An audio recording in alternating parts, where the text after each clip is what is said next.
महाराष्ट्राच्या राजकारणात राजकीय भूकंप आता जोरदार सुरू झालेले आहेत.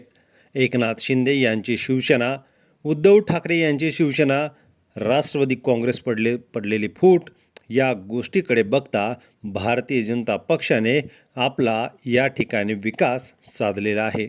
मंडळी, भारतीय जनता पक्षाने अनेक नेते आपल्याकडे ओढून घेत असतानाच एकनाथ शिंदे यांची शिवसेना आणि राष्ट्रवादी काँग्रेस पक्ष यांना मात्र आपल्या जोडीला घेतलं आणि आपल्या खालीच ठेवलेलं आहे.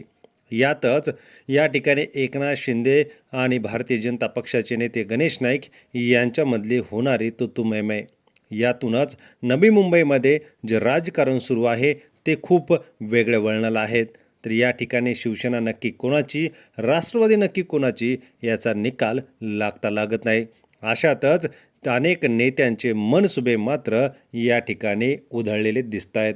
मंडळी, खरी शिवसेना कोणाची याचा निकाल आज 3-4 वर्ष झाले तरी लागता लागत नाहीत. भारतीय जनता पक्षाला सत्ता मिळवायची होती, ते मिळवून मोकळे झालेले आहेत.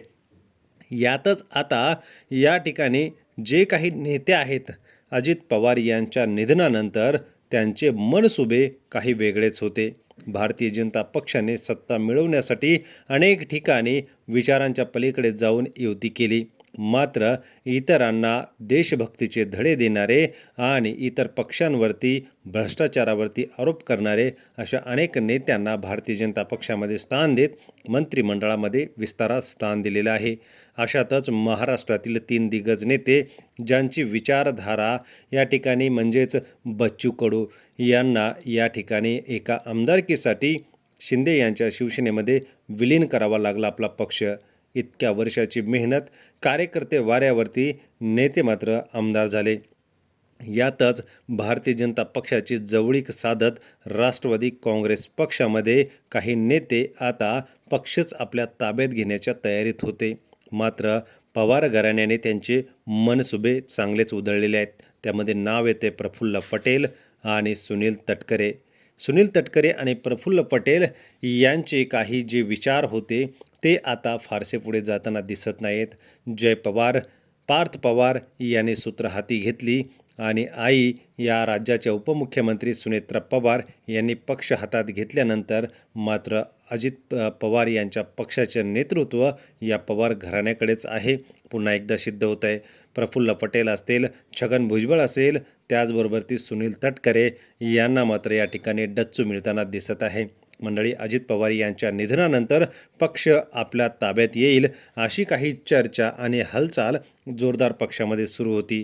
मात्र सुनेत्रा पवार या पक्ष कशा सांभाळतील असा प्रश्न सगळ्यांनाच पडला होता.